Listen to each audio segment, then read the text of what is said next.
Peut-être la Russie d'attaquer un pays allié et qui évitera la guerre. Mais pour ça, encore une fois, il faut être fort. C'est une victoire diplomatique aujourd'hui pour Emmanuel Macron. On ne peut pas l'appeler autrement avec toutes ces délégations, ces 25 chefs d'État et de gouvernement. On voit évidemment Volodymyr Zelensky qui est en train de s'entretenir avec la présidente de l'Assemblée nationale, Yaël Braun-Pivet. Emmanuel Macron, il voulait aussi montrer que la France est capable d'être à la tête d'une coalition. Oui. Oui, ça c'est aussi très intéressant. Il y a assez peu de pays qui sont capables de réunir 35 nations pour leur fête nationale. Je crois que j'en connais d'ailleurs aucun. Ce défilé, c'est le défilé le plus international qui ait probablement jamais eu. Et ça témoigne aussi de la capacité d'attraction de la France. Alors la France n'est pas seule dans la constitution de cette constitution de la formation de cette coalition des volontaires. C'est une nouvelle forme, on va dire, de coalition qui se met en place et qui est destinée justement à sortir des cadres plus institutionnels de l'OTAN ou de l'Union européenne et qui permet d'avoir uniquement des volontaires. Regardez cette formation, Michel. On y reviendra tout à l'heure, évidemment, avec un maître mot de ce défilé, c'est que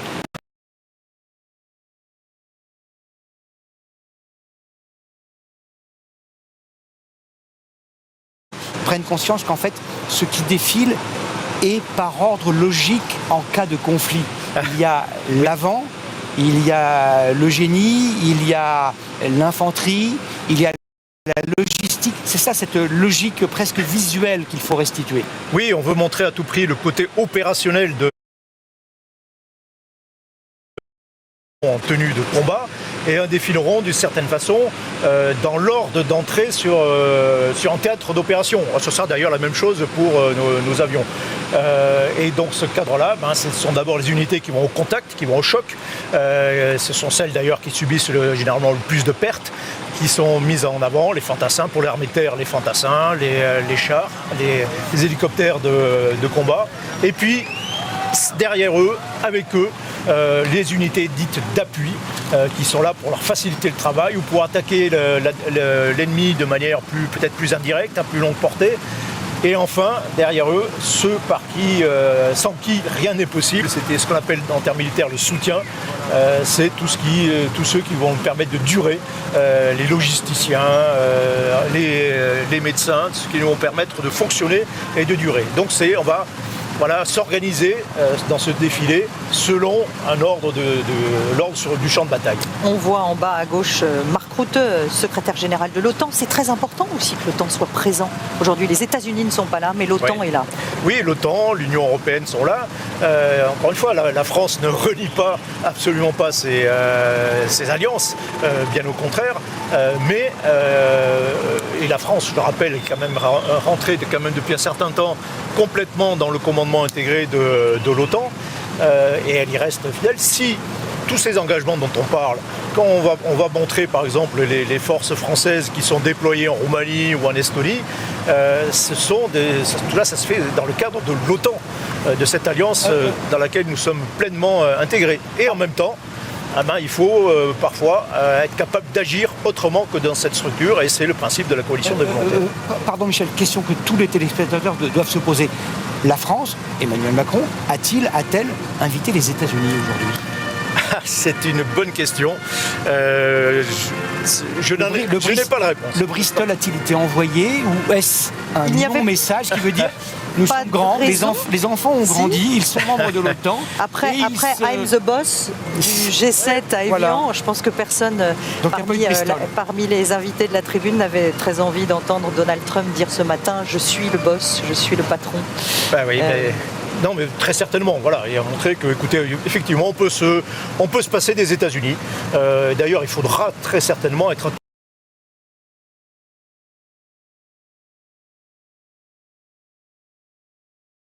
nous avons les moyens de le faire. Regardez précisément le fait que la garde républicaine, les chevaux de la garde républicaine passent sur la gauche de votre écran, passent en revue, vous voyez ces drapeaux, vous voyez un drapeau norvégien, vous voyez un drapeau luxembourgeois, vous voyez un drapeau danois, vous voyez tous ces drapeaux qui sont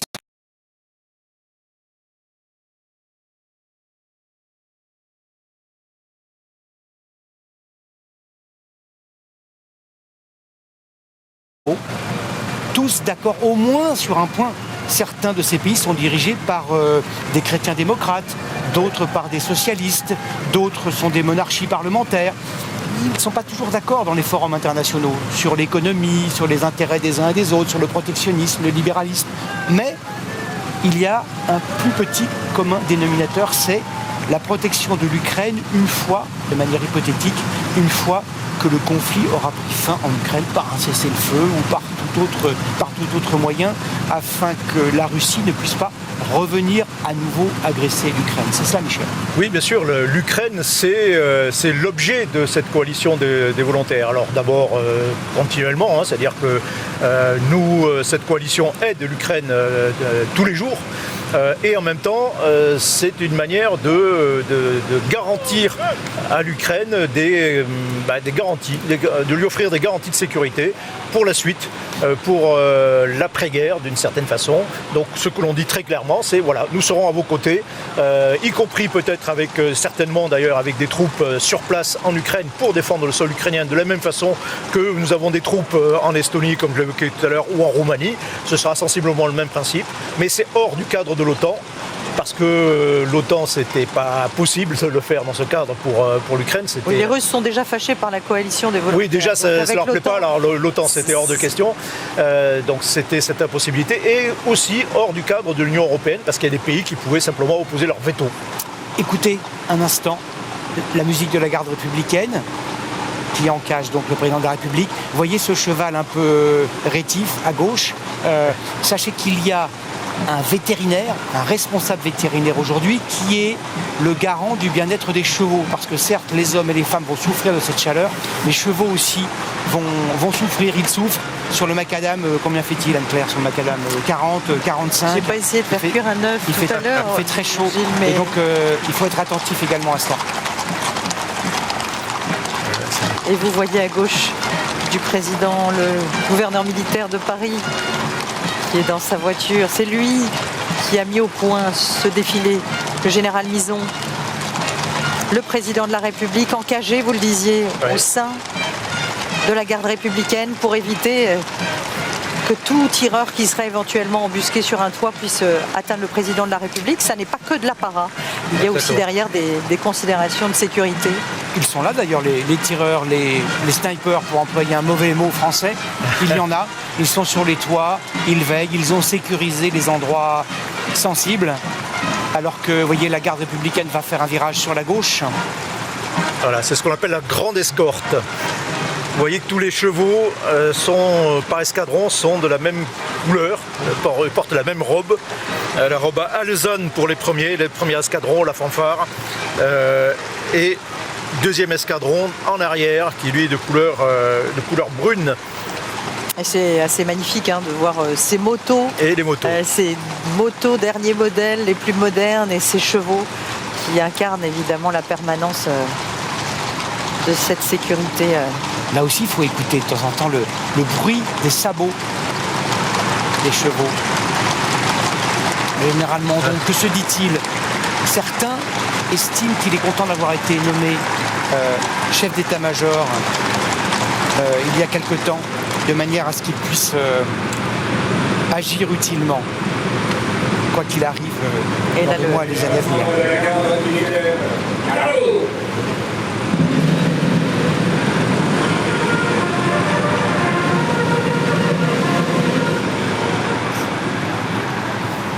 Emmanuel Macron qui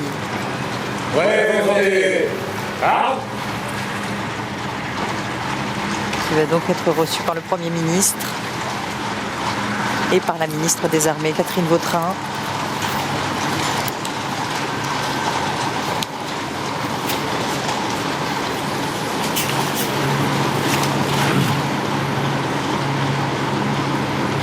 Qui elle aussi a pris cette fonction de ministre de la Défense, ministre des Armées à bras-le-corps. Elle est allée visiter des régiments, elle s'est passionnée pour sa nouvelle fonction avec Alice Ruffo, que vous allez voir, qui est la ministre déléguée auprès de la ministre des Armées, qui elle aussi s'occupe évidemment de ce portefeuille ainsi que celui des anciens combattants.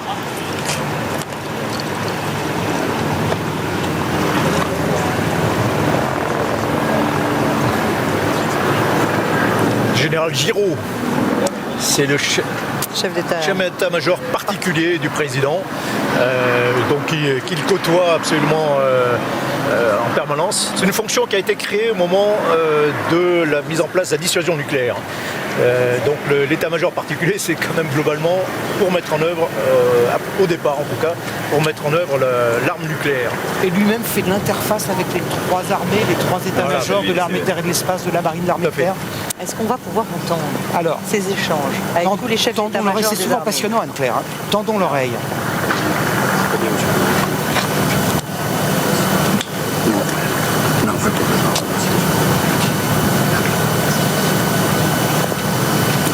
Chef d'état-major de l'armée de terre, pour qui c'est le dernier 14 juillet.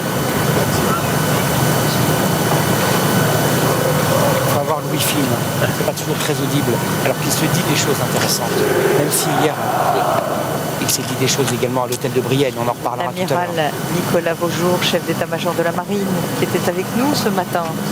La marine qui fête ses 400 ans. Et lui aussi va être remplacé très prochainement par l'amiral Cluzel.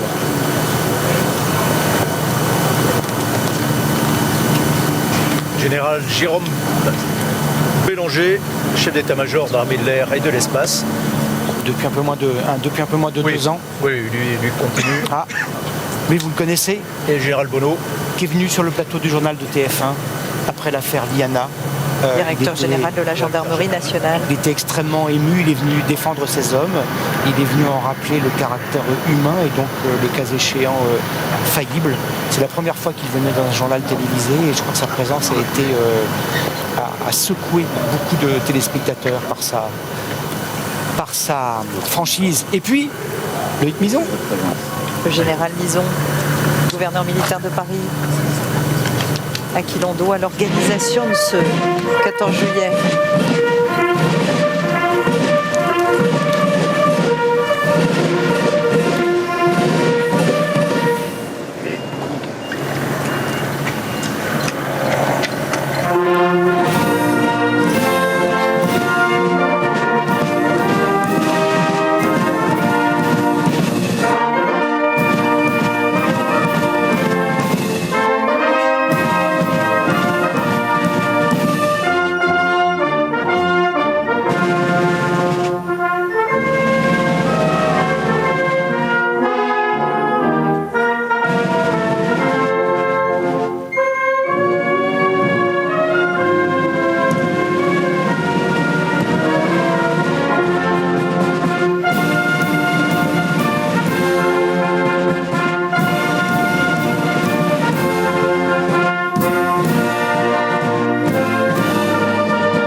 Voilà pour cette Marseillaise, applaudie, très applaudie, y compris par les 50 000 personnes. Il y a eu 50 000 demandes de présence de spectateurs via ce QR code.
Monsieur le Président de la République, les honneurs militaires vous ont été rendus par un détachement composé de la musique de la garde républicaine, du drapeau du 1er régiment d'infanterie de la garde républicaine, d'une compagnie du 1er régiment et une compagnie du 2e régiment d'infanterie de la garde républicaine.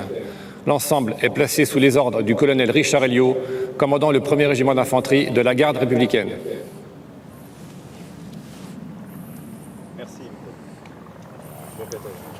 Merci, Monsieur le Président.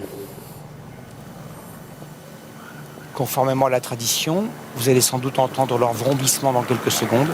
Ce sont les Alpha Jets de la Patrouille de France qui vont ouvrir ce défilé dans un court instant. À bord, Jean-Baptiste Boursier, la Patrouille de France qui va donc voler dans sa formation Big Nine, exceptionnellement. Et de chaque côté, Gilles, il y aura des Mirage 2000 qui jouent un rôle très particulier cette année. Dans ces Mirage 2000, vous les regarderez bien grâce à notre réalisateur. Vous verrez bien que dans ces Mirage 2000, biplace, il y aura des copilotes ukrainiens en formation. Voilà donc pour le premier symbole. Vous voyez les 9 avions, les Alpha Jets, les panaches bleu, blanc, rouge, flanqués de part et d'autre de 2 Mirage 2000 avec de ce défilé hors du commun. Jean-Baptiste Boursier en direct. Nous arrivons au-dessus des Champs-Élysées. Paris se dessine sous les ailes de ces avions, sans doute les avions les plus connus de France. Et à nouveau, c'est une chance exceptionnelle de pouvoir partager ce moment avec vous. Les avions sont si proches qu'on pourrait presque les toucher. C'est un moment de grâce, un moment de joie immense que nous partageons avec vous sur TF1 ce matin.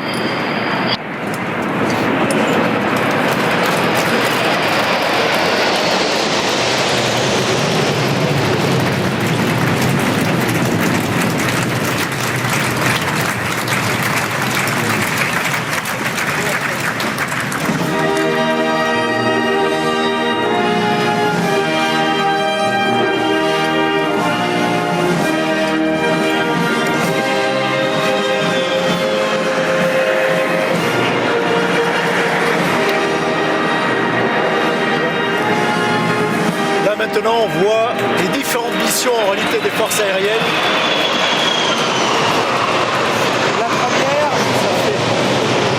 La première étant sans doute l'une des plus brillantes, c'est l'intervention.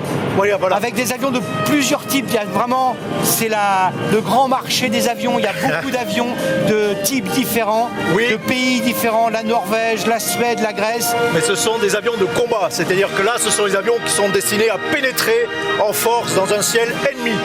Donc on a des chasseurs bombardiers, ce qu'on appelle des avions multirôles, français, européens, suédois, polonais, britanniques, norvégiens. Voilà, on a à peu près tout ce que les pays européens comptent d'avions de combat. C'est dire si d'ailleurs ils ne sont pas unifiés dans leurs avions. Il y a des F4, des S-16, des Saab suédois. C'est effectivement F-35. un problème. Avec autre chose. Oui, alors évidemment, tous ces avions ne pourraient pas fonctionner très longtemps s'ils n'étaient pas capables d'être ravitaillés en vol. D'où l'importance de ces ravitailleurs, de ces A400M. Alors c'est des A330. MRTT plus précisément. Les Phoenix. Qui sont des citernes. Voilà, ce sont des grandes citernes volantes. Regardez derrière.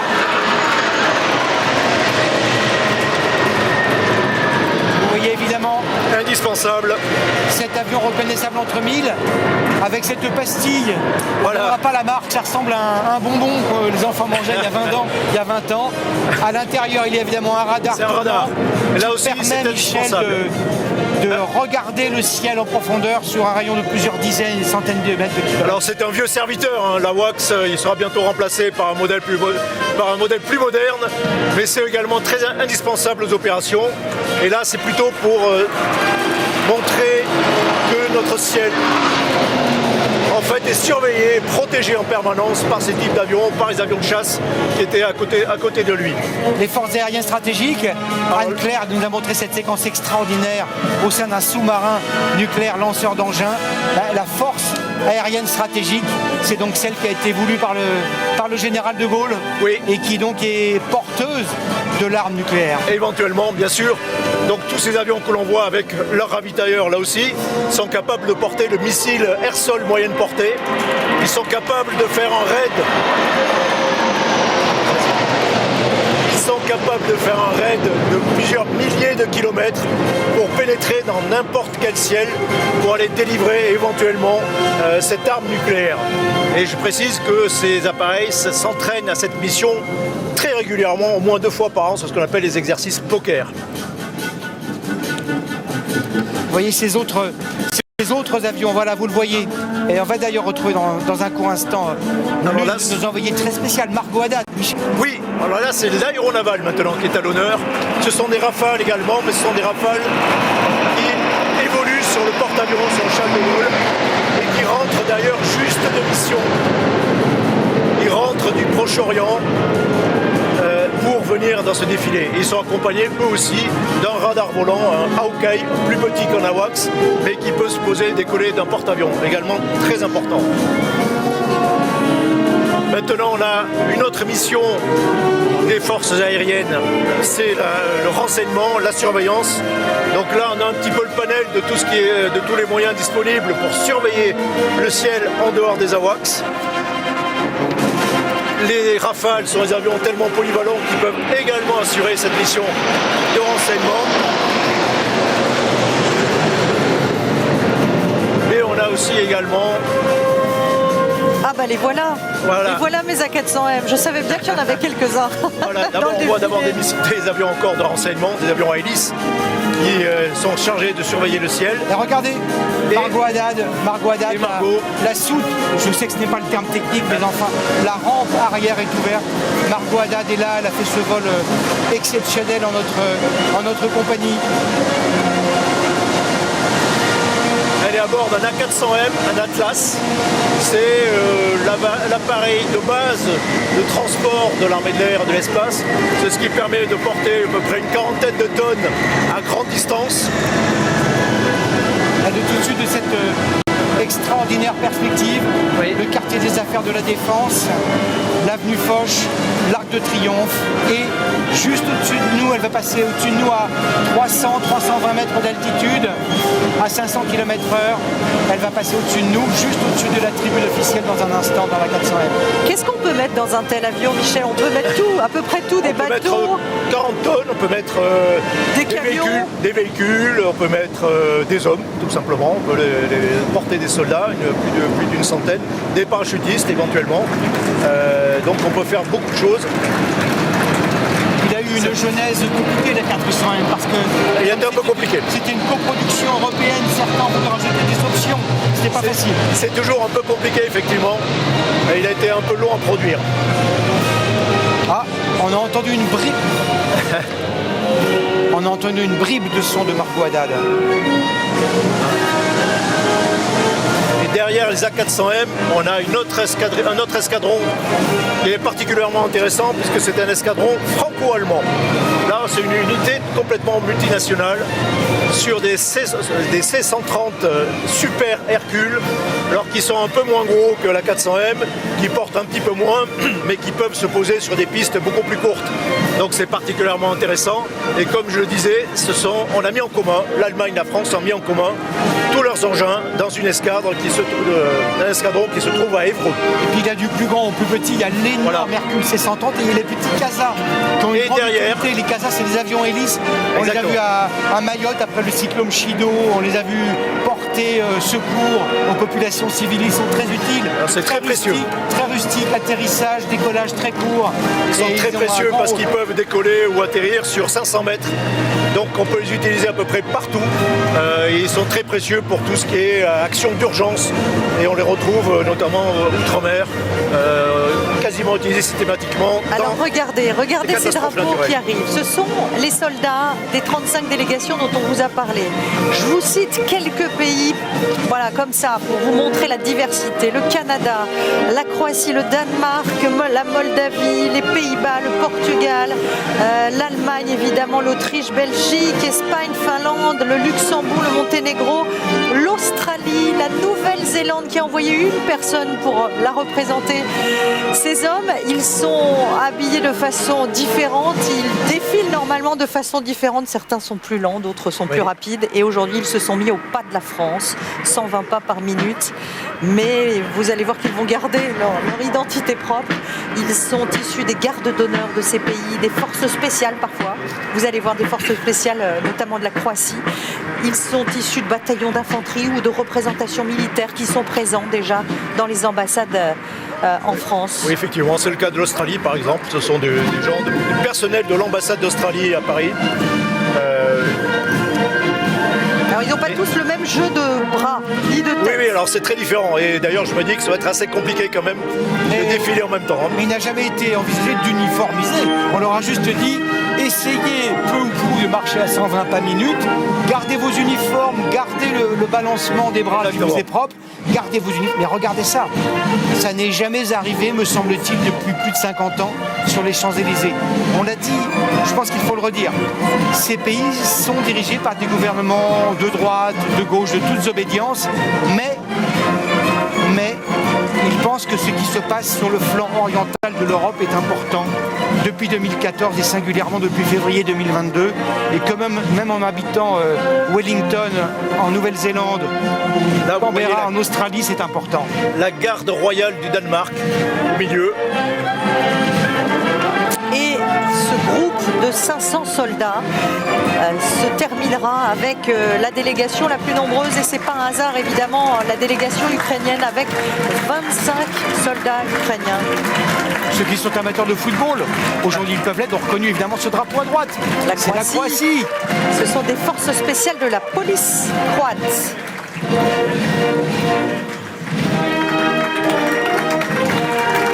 Alors qui va jouer au jeu des drapeaux? La Lettonie. La Lettonie avec la bande blanche horizontale. Les pays baltes qui sont évidemment les premiers menacés par la Russie, et qui sont évidemment tous là. 3 pays baltes, Lettonie, Estonie, Lituanie, avec le président.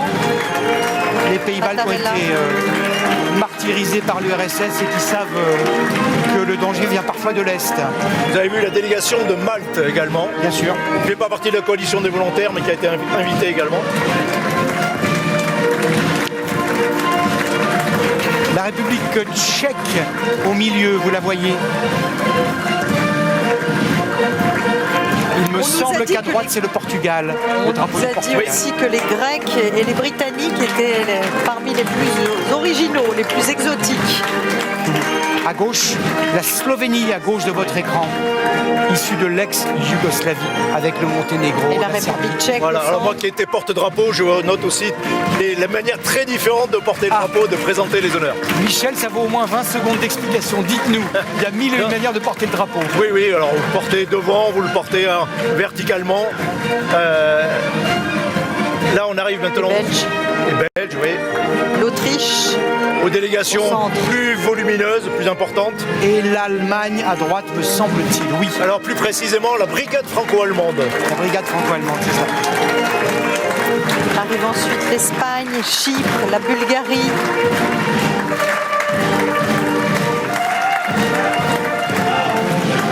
Vous avez vu ces plans extraordinaires grâce à cette caméra qui se situe en hauteur. Vous avez vu les plumets également.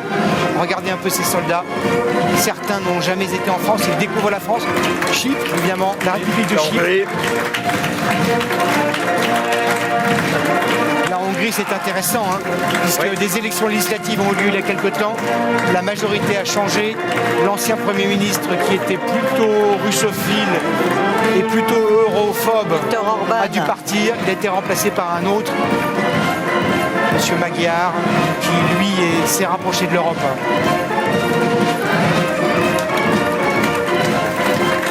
La Lituanie. La Hongrie, justement. Ah oui, la Lituanie. À côté des Lituaniens, un tout petit contingent, le Luxembourg. Oui, le Monténégro également.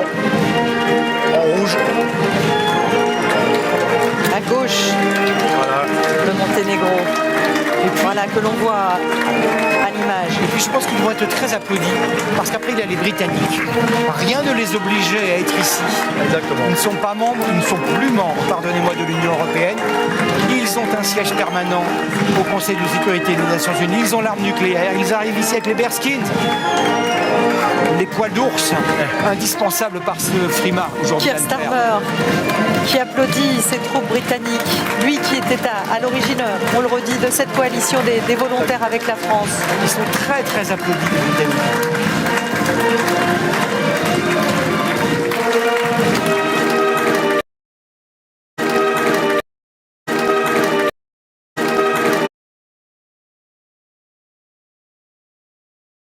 Les Slovaquie et soldats. la Suède étaient ensemble et tout seul en dernier.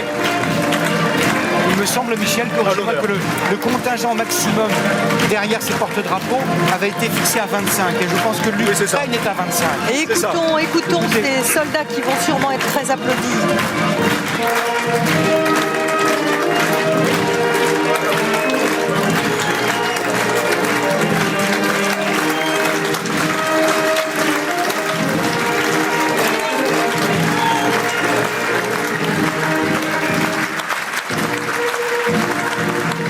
Ces hommes, ce sont les hommes de la garde présidentielle de Kiev. Donc le président Zelensky les connaît par cœur. Et on a vu dans ce regard beaucoup de fierté, mais aussi beaucoup sans doute de tristesse et de fatigue après, de la tristesse, de la fatigue, 4 ans de guerre. De l'émotion aussi. De se dire ce combat-là, j'en ai perdu beaucoup, ce combat-là, de la reconnaissance d'une juste cause par 25, 30, 35 pays amis, je l'ai gagné. C'est vrai. Alors, je précise que la brigade présidentielle que l'on voit, c'est aussi une unité de combat. Bien sûr, c'est pas une brigade d'apparat. Non, ces hommes connaissent le combat. Oui. Les forces spéciales, avec la 400M. Oui, alors là aussi, les forces spéciales ont leur propre force aérienne. Ils peuvent bénéficier effectivement de l'A400M. On voit, il y a un mélange, hein. Vous avez des hélicoptères en même temps, des hélicoptères Caracal, qui ont la particularité d'être ravitaillables en vol. Et un petit avion au fond, que l'on voit le Twin Otter. Alors il y avait un gros avion aussi à côté du petit avion, le C-130. Un C-130, ce qu'on a vu tout à l'heure. Hein. Qui fait son dernier 14 juillet, donc on peut Et là c'est intéressant, Michel. Là il y a 2 bataillons français, 2 régiments qui sont présents. L'un est actuellement présent en Roumanie, l'autre est actuellement en Estonie. L'une des opérations s'appelle Aigle en Roumanie et l'autre s'appelle Lynx. Et là encore, pardon de revenir à la géopolitique, mais c'est pareil. S'ils sont là et pas ailleurs, c'est parce que la France estime que le danger est plutôt à l'est qu'au nord ou à l'ouest. Que c'est là que se situe le centre de gravité, stratégique. Alors les hommes que vous voyez, le groupe de plongeurs démineurs de la Méditerranée, les plongeurs démineurs français sont une référence sur la planète. Ils ont aidé énormément de pays, notamment autour de la mer Noire, à commencer par les Ukrainiens, à travailler au déminage, puisqu'on sait qu'il y a énormément de mines. Ils sont aussi présents en mer d'Arabie en ce moment sur une frégate, prêts à intervenir dans le détroit d'Ormuz s'il y avait cessez-le-feu et si la France devait intervenir pour sécuriser ce détroit. C'est une spécialisation qui est liée à quoi? À notre histoire? Oui, alors j'attire votre attention sur ce qu'on appelle le placard de médailles de ces gens-là, ce qui montre qu'ils sont très utilisés et qui mènent des missions importantes et courageuses. Nos plongeurs démineurs que l'on retrouve absolument partout. Arrive maintenant la brigade aérienne de l'aviation de chasse. Ils représentent tous les avions de chasse français qui ont été très sollicités cette année sur Orient, puisque évidemment nous avons dû aider nos alliés locaux à se défendre contre les missiles et les drones Shahed iraniens. Bien sûr, alors nous avons derrière les fanions des différents escadrons de chasse, dont le Normandie Niemen par exemple, et ces avions de chasse, oui vous l'avez évoqué, ont été engagés de manière un peu inopinée au Proche-Orient. Ils ont contribué à la défense de nos alliés dans la région, les Émirats Arabes Unis. Ils ont aussi contribué à la défense, là on y revient toujours, de nos alliés en Europe de l'Est. Le 8 juin dernier, par exemple, un avion français a abattu un drone qui avait pénétré dans le ciel de la Lettonie.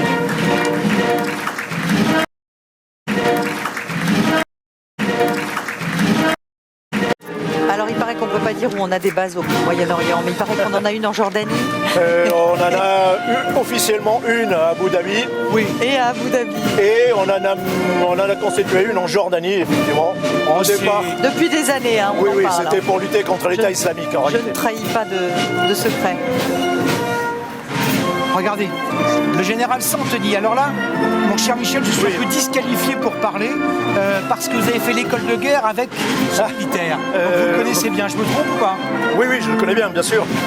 C'est ce qu'on appelle le père de l'arme du train, c'est-à-dire c'est le patron de l'arme du train. Le train, c'est la logistique, c'est sa spécialité. Et en même temps, c'est le chef des opérations militaires en Île-de-France, parce qu'il y a des opérations militaires en Île-de-France, l'opération Sentinelle ou le défilé du 14 juillet. C'est lui l'un des grands ordonnateurs Exactement. de ce défilé. C'est lui aussi et ces hommes qui ont été mis à contribution pendant les Jeux Olympiques. Exactement. Bon là, vous avez vu ce plan furtif, ce bicorne ne trompe personne. Vous avez vu ce plan dans un instant, le bicorne, c'est la première des écoles qui va défiler. Le béret a été quelque peu malmené. Vous avez vu pendant le salut, Au moment Michel, du salut.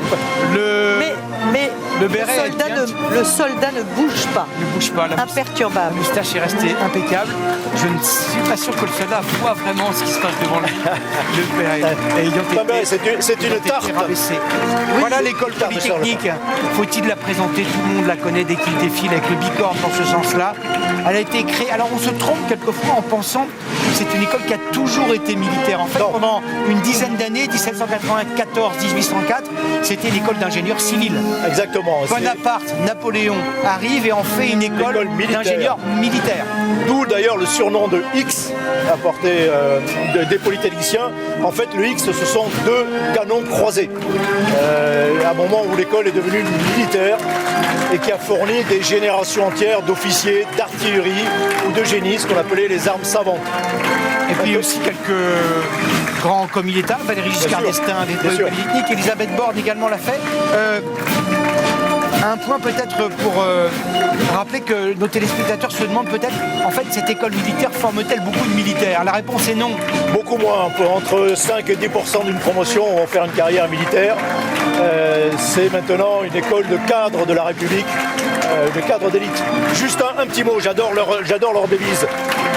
Pour la patrie, les sciences et la gloire. Ah oui, vous trouvez quoi ça? Immodeste, c'est ça? C'est pas très modeste, mais ça a de la gueule quand même. Oui, ça a de la gueule. Une précision, c'est une école qui est non seulement gratuite, mais vous êtes payé, vous touchez une solde. Oui. Et lorsque vous n'embrassez pas la carrière des armes, vous devez rembourser les frais de scolarité à tempérament, mais vous devez les rembourser. Exactement, comme dans toutes les autres écoles militaires au passage. Voilà. L'école militaire de la gendarmerie nationale, elle est basée à Melun et elle forme les officiers de gendarmerie. Elle a été créée au début du siècle, pas ce siècle-là, Michel, 1901. Et c'est important, elle porte le nom, la promotion porte le nom Général Omnel. C'était un grand résistant. Exactement. Qui est mort il y a quelques années, en 2019. Il a été maquisard à 19 ans. C'est vrai. Et c'est un honneur pour cette promotion de porter ce nom-là. Très grande figure. J'attire l'attention simplement sur le changement de nom. C'est désormais l'Académie militaire de la gendarmerie nationale. C'est le nouveau nom de l'école d'officiers de la gendarmerie nationale. Ça veut dire quoi? Ce changement de nom veut dire quoi, à votre avis? D'abord, c'est que dans cette école d'officiers, on intègre tous les officiers de la gendarmerie, qu'ils soient de concours interne ou de concours externe, et que en même temps, c'est aussi un centre de recherche. C'est pas simplement un centre de formation, c'est là où on pense un certain nombre de choses. On pense le futur de la gendarmerie. Ah, j'ai aperçu leur casoar blanc et rouge. Regardez-les. L'école spéciale militaire de Saint-Cyr qui forme les officiers de l'armée de terre, former des hommes d'action et de réflexion. Dites-nous, Michel, ce qui fait qu'un officier de l'armée de terre est un bon officier. Oula, ça demanderait beaucoup de... Il est capable de prendre des décisions. Il est capable de prendre des décisions. Comme tout soldat, il doit être de prendre des décisions dans un contexte très particulier, très intense, qui est celui du combat. Donc voilà, Saint-Cyr, l'école Saint-Cyr forme d'abord et avant tout des chefs au combat, des chefs de guerre. Des bons stratèges et des meneurs d'hommes. Voilà, il faut la c'est une double particularité dimension. de la formation militaire, c'est qu'elle se fait à 2 étages. à l'étage initial, c'est ce que l'on voit, avec ces écoles, puis plus tard, avec l'école de guerre en particulier, où on sera formé à d'autres fonctions. Alors ils fêtent leurs 80 ans en Bretagne, pardon d'y revenir Gilles, mais c'est les anniversaires. Anne-Claire, ça fait 80 ans qu'ils sont à Couët-Quidan. Et vous n'avez pas dit d'où était originaire le gouverneur militaire de Paris, Loïc Mison? Ah oui, bah Loïc, un indice. Des Saint-Cyriens célèbres, évidemment, Charles de Gaulle, et puis le général Leclerc, avec sa deuxième DB dont on a beaucoup parlé ces dernières semaines, grâce à ce fabuleux film autour du général de Gaulle et de l'épopée de ceux qui l'ont suivi pendant la Seconde Guerre mondiale. Et avec leur casoir, leur fameux plumet. Alors, c'est drôle de rappeler que c'est en l'honneur d'une reine britannique. Oui, en fait, c'est pour donner la couleur de la maison d'Angleterre. Toujours à Couët-Quidan, l'école militaire interarmes. Alors, bon, là, évidemment, j'ai une petite pensée pour cette école. Il paraît que vous avez défilé avec eux en 1990. J'ai eu l'immense honneur d'être le porte-drapeau de cette école. Expliquons sa spécificité. Elle forme des officiers de l'armée de terre qu'elle va chercher parmi les sous-officiers ou les soldats du rang. Exactement. C'est une école de recrutement interne et qui forme en 2 ans des officiers qui retrouveront leurs camarades de Saint-Cyr après en école d'application et puis dans le reste de la carrière en réalité. 50% des officiers de l'armée de terre sont issus des sous-officiers du rang. Exactement, 50% des officiers sont d'anciens sous-officiers. Regardez ces plans magnifiques.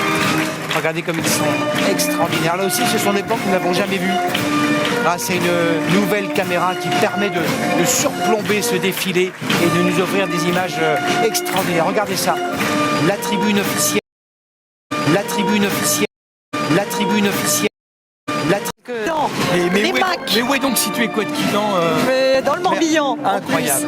Ces hommes et ces femmes sont aussi officiers de l'armée de terre, mais par une 3e voie de recrutement. Ils sont sous contrat, ils ont déjà une formation de chef d'entreprise, d'ingénieur, de juriste. On est allé les chercher dans la vie civile pour enrichir effectivement ce recrutement. D'accord, c'est la dernière école formée à l'académie de Saint-Cyr-Couët-Quidan.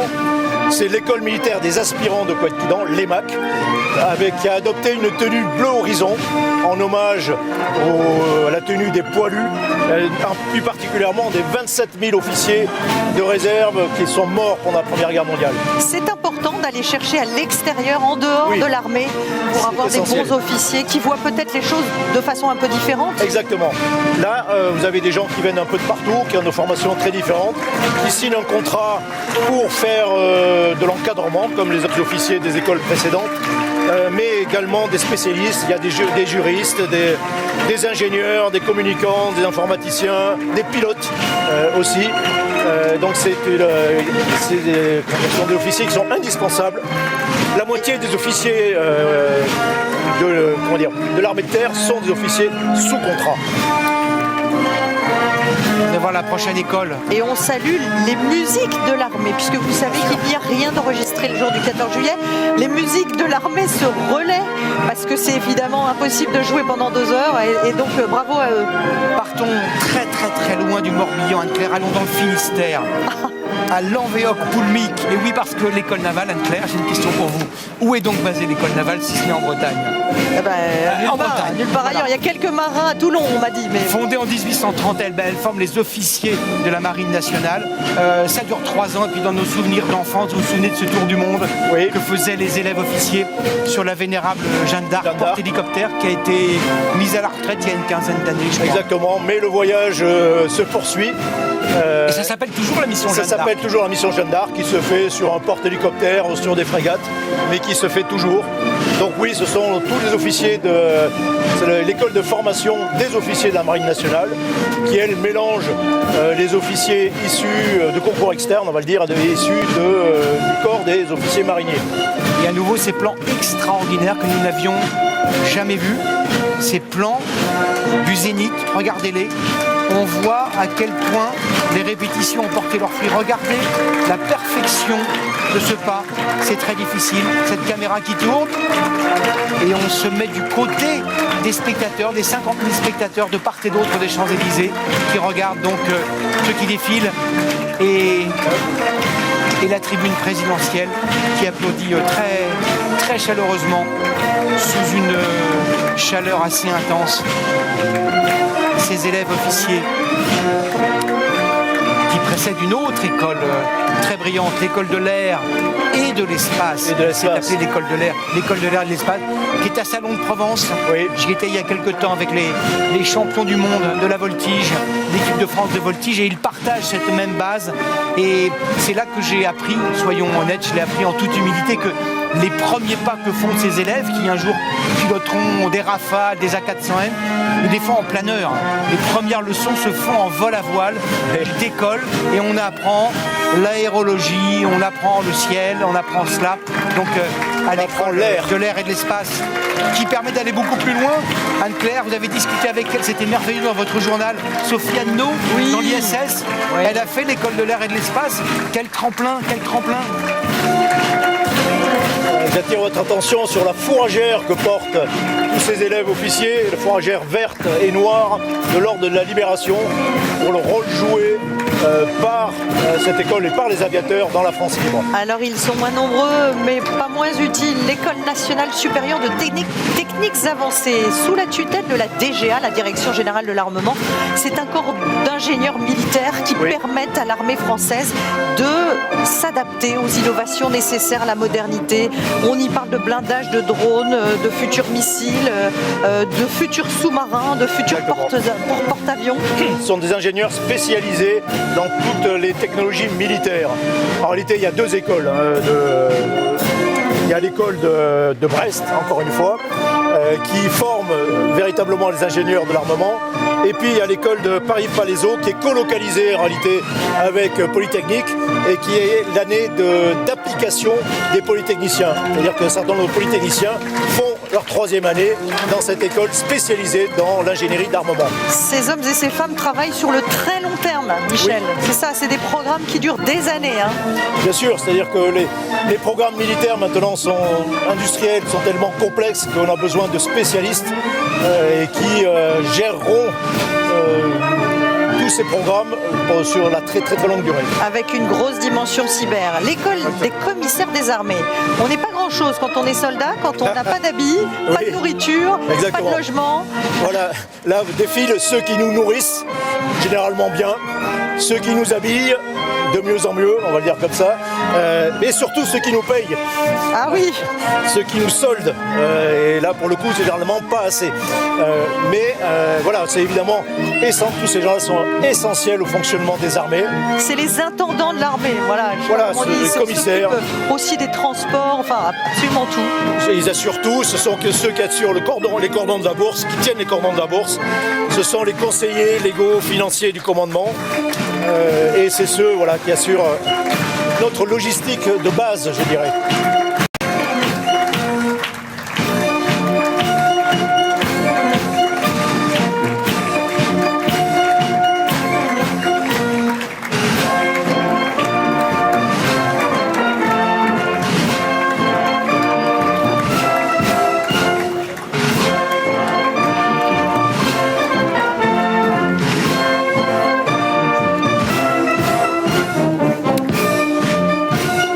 Regardez, là c'est très intéressant. Les personnes qui défilent. Oui. C'est, si je ne fais pas erreur, l'école du Val-de-Grâce. Exactement. C'est plus qu'une école de médecine, c'est une école de spécialisation dans un domaine particulier de la médecine, qui est la médecine de combat, la médecine en chantage. Exactement, sont en train de défiler devant vous les meilleurs experts de la médecine de guerre en France, incontestablement. De certaine façon, c'est l'école de guerre du service de santé des armées. Et après la formation initiale, ils viennent apprendre véritablement cette médecine quand même très particulière qui est la médecine de guerre, où on soigne des blessures très particulières, les blessures par balle, les blessures, les brûlures, etc. Ça demande des compétences, encore une fois, très particulières, et en même temps, c'est un véritable laboratoire de recherche pour ce type de médecine. Avec des pratiques différentes selon les pays. Par exemple, un blessé de guerre n'est pas soigné de manière identique par la médecine militaire américaine et par la médecine française. Oui, bien sûr. Les Américains souvent ramènent le plus vite possible le blessé à Ramstein en Allemagne, par exemple, pour le soigner là-bas. Exactement. Voilà l'école de santé des armées. Là, c'est un peu différent. Historiquement, il y avait deux écoles qui formaient les médecins militaires, l'une qui était à Bordeaux et l'autre qui était à Lyon. Et depuis une quinzaine d'années, toutes sont regroupées à Lyon-Bron. Concours très sélectif, Michel. Exactement. 2000 candidats, 120 places. Exactement. Et donc ils assurent une double formation. Une formation de médecin qui dure 6 ans, mais également une formation spécifique militaire. Il faut connaître les savoir-faire militaires, il faut être capable d'évoluer en milieu militaire. Et pour la première fois, il faut le noter, ils portent ce qu'on appelle l'uniforme des carabins rouges, avec ces magnifiques pantalons. Et regardez cette image, Michel. Rien ne vous frappe? D'abord, il y a beaucoup de femmes. Un visage sur deux est féminin. Oui, largement. C'est de toutes les écoles militaires la plus féminisée. Oui. Une sur deux est une femme. Oui, plus de 50% des médecins militaires sont des femmes. Et ils sont formés à ce qu'on appelle en mauvais français, en anglais, le PTSD, le syndrome post-traumatique. Il y a les blessures, évidemment sur le champ de bataille. Il y a aussi ces soldats qui ont traversé des épreuves affreuses et qui doivent être suivis pendant des mois ou des années. Et c'est aussi à cela que l'on forme ces militaires-là. Exactement, ça fait partie de la médecine de guerre. L'école de gendarmerie de Montluçon, qui est une des 5 écoles qui forment les sous-officiers de la gendarmerie. Et je voudrais qu'on s'intéresse à un homme, si on peut le montrer, Olivier Riobé. Ce n'est pas lui, voilà, c'est lui. On le salue parce que c'est son dernier jour au sein de cette école où il a été aussi élève avant de partir en Afghanistan, en Jordanie, où il a formé au maintien de l'ordre. Et puis il est revenu comme chef du département de l'instruction. Ça prouve que les carrières dans l'armée, c'est quand même un sacré ascenseur social Bien sûr. Et que tout est possible. Bien sûr, effectivement, tout est possible. Les sous-officiers, c'est l'ossature de la gendarmerie. En réalité, le gendarme, c'est un sous-officier. Il peut être... dans cette école, on forme aussi des gendarmes adjoints volontaires, qui sont l'équivalent des militaires du rang pour l'armée de terre. Mais 60% des gendarmes de la gendarmerie sont constitués. Et on rappelle que la gendarmerie, c'est 95% du territoire. Exactement. C'est plus de 100 000 hommes et femmes. C'est essentiel. Donc vous avez 5 écoles de gendarmerie comme celle de Montluçon. L'École nationale des sous-officiers d'active, l'ENSOA, sous-officier de l'armée de terre. Oui, alors alors moi je suis un ancien sous-officier, mais je ne suis pas passé par l'école de Saint-Mexan. J'étais formé directement en école d'application de l'infanterie, l'école de l'infanterie, mais depuis quelques années, tous les autres sous-officiers de l'armée de terre passent par Saint-Mexan. Le sous-officier, c'est évidemment essentiel, c'est l'ossature, c'est le squelette des armées. Si vous n'avez pas un sous-officier à côté de vous au combat, vous êtes à peu près sûr que vous ne tiendrez pas très longtemps. Et cette promotion, elle a pris le nom du sergent Yvonne Huynh, qui est décédé en 2020 dans le cadre de l'opération Barkhane. Exactement. Son véhicule avait explosé Voilà, avec un IED, un engin explosif artisanal. Le maréchal des logis-chefs, Yvonne Huynh, qui avait commencé là aussi comme simple militaire du rang. L'école de Mestrance, je ne soulignerai pas qu'elle est basée à Brest, dans le Finistère, Anne-Claire. Elle forme, alors il y a une confusion des termes, mais elle forme des sous-officiers. Oui. Et dans la marine, comme on ne fait jamais rien comme partout ailleurs, en fait, on les appelle les officiers mariniers. Dans les autres armées, ce sont des sous-officiers. Ils représentent là aussi, 60% en fait, aussi, des effectifs. 60% des effectifs, donc c'est évidemment essentiel. On les appelle des maîtres aussi, c'est l'école d'un Mestrance parce que les sous-officiers ont le grade de maître, premier maître, etc. Et on les forme à des dizaines de métiers. On les forme au métier d'électricien, de mécanicien, de cuisinier marin, d'atomicien. Il y a des dizaines de carrières qui s'ouvrent à ceux qui entrent dans cette école. Ce sont des spécialistes très pointus. Alors, particularité, cette promotion porte le nom de Cédric de Pierremont, qui était un maître dans les commandos marines et qui est tombé en 2019 au Burkina Faso en libérant, mort pour la France, en libérant des otages avec son camarade Alain Bertoncello. Honneur à lui.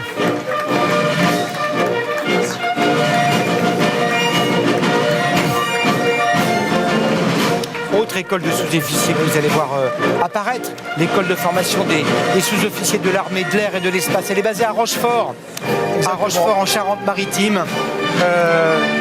2000 jeunes passent par cette école chaque année et elle forme tous les mécaniciens aéronautiques de l'armée de l'air et de l'espace, mais en fait tout ce qui touche à ce qui vole, c'est-à-dire qu'elle forme aussi les mécaniciens de l'armée de l'air légère, de l'aviation légère de l'armée de terre, et également de ceux qui volent.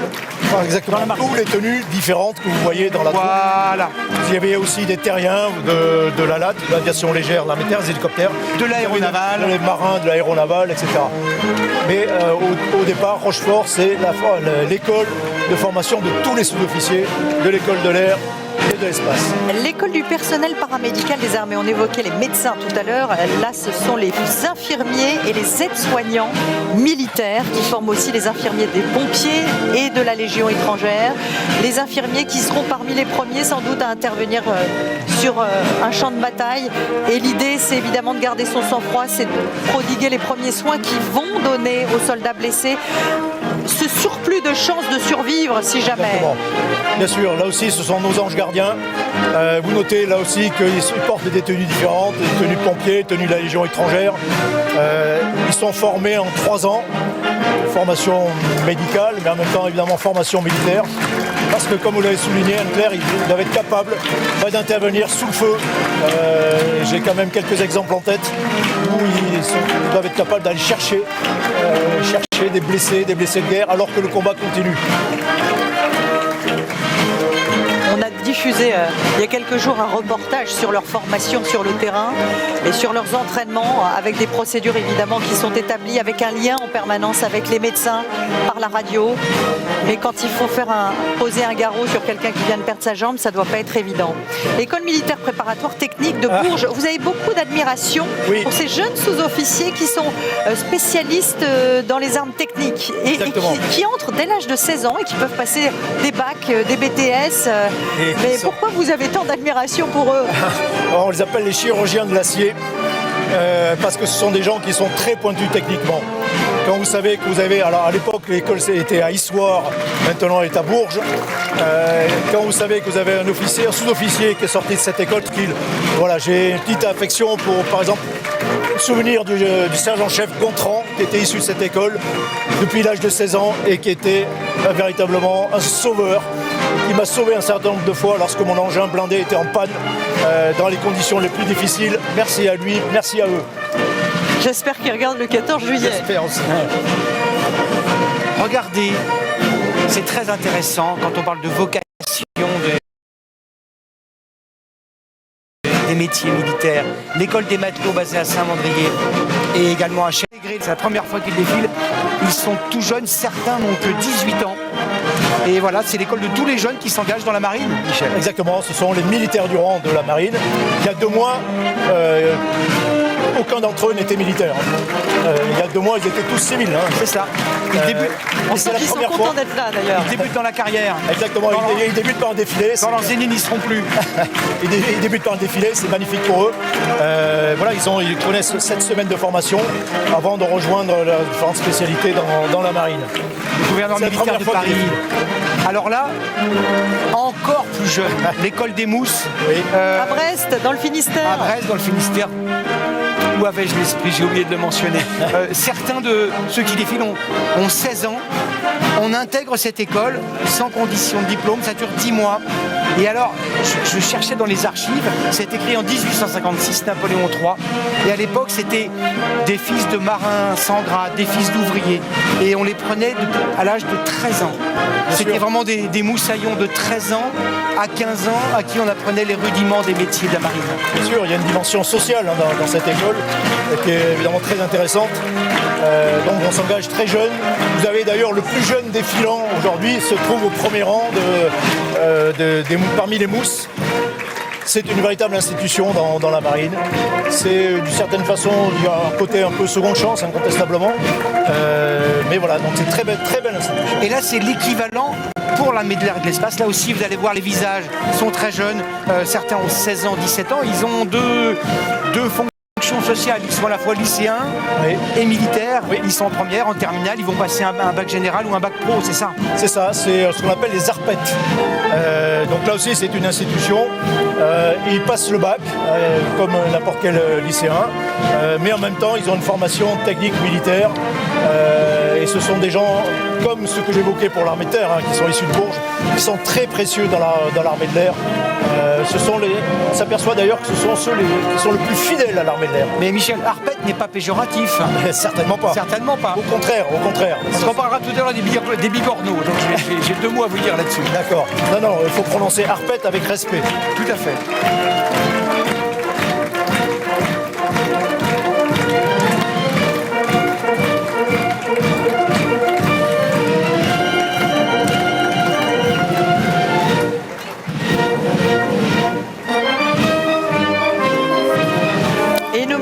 Qui continue à jouer en live sous un soleil de plomb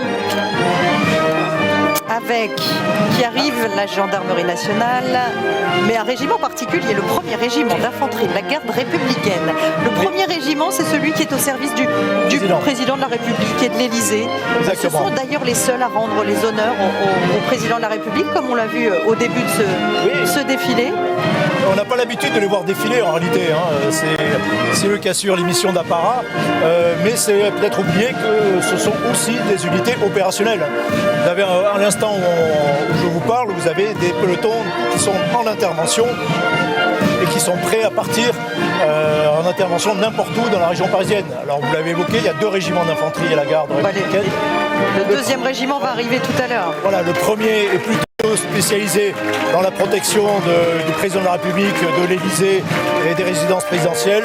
Le 2e régiment est plutôt spécialisé pour tout ce qui concerne le Sénat, Matignon, l'Assemblée nationale, les palais. Et encore une fois, j'insiste, ce sont des militaires, ce sont des combattants, ce sont des spécialistes du combat, en particulier en milieu urbain, et qui sont tout à fait capables d'intervenir sous un autre uniforme au combat pour faire de la lutte antiterroriste en particulier. Alors les mauvaises langues dans l'armée disent que si la gendarmerie nationale est une vieille dame, la garde républicaine est sa grand-mère. C'est qu'elle est là depuis très longtemps. Vous en parliez à l'instant, le 2e régiment d'infanterie de la garde républicaine. Ce sont les seuls militaires habilités à entrer au Sénat et à l'Assemblée nationale, parce que par peur du coup d'État, on a interdit à tout militaire d'entrer dans les palais parlementaires. Et ce sont eux qu'on voit généralement quand la présidente de l'Assemblée nationale, Yaël Braun-Pivet, arrive dans l'hémicycle. Ce sont eux qui assurent. Vous savez, la notion de garde nationale, enfin garde républicaine, c'est souvent pour faire face à des menaces intérieures, y compris celles de mouvements d'humeur populaires ou de coup d'État. On n'en est évidemment plus là depuis très longtemps. Au passage, vous savez que les genres de couleurs différentes, ça c'était ce qu'on appelle la rouge. On verra d'autres couleurs de la gendarmerie nationale après. Une unité qui n'a jamais défilé, l'unité nationale de police judiciaire de la gendarmerie nationale. C'est très intéressant. C'est une nouveauté qui a été créée suite au kidnapping d'un homme d'affaires dans les crypto-monnaies. Vous vous souvenez peut-être du rapt de David Ballan qui avait eu le doigt sectionné. La gendarmerie s'est alors rendu compte que la criminalité devenait beaucoup plus violente qu'avant, beaucoup plus complexe. Ils ont créé cette unité pour améliorer leurs techniques et leurs compétences d'enquête. Exactement, c'est la réunion des meilleurs experts de la gendarmerie, des meilleurs experts de la police scientifique si vous voulez. Ils sont basés à Pontoise, donc on pourrait appeler ça les experts pontoises. Oui. Et c'est effectivement ces spécialistes. Et ils sont capables de suivre des rançons en crypto-monnaie. Tout à fait. Ils sont aussi capables d'un beau coup de filet en mars dernier lié à la DZ Mafia. Ils avaient arrêté 43 individus après des mois et des mois d'enquête. La gendarmerie, qui est certes une force de proximité, qui est aussi confrontée de plus en plus à des criminels. Exactement. Pour les affaires les plus complexes, on fait appel à eux. Parce que voilà, ce sont les meilleurs experts en tout. Alors là, Michel, on arrive à un stade important. Oui. On l'a dit, ce défilé a vocation à reproduire, non pas de manière réaliste, mais de manière chronologiquement ordonnée, ce que pourrait être un combat. Et là donc, on a l'armée de terre de combat.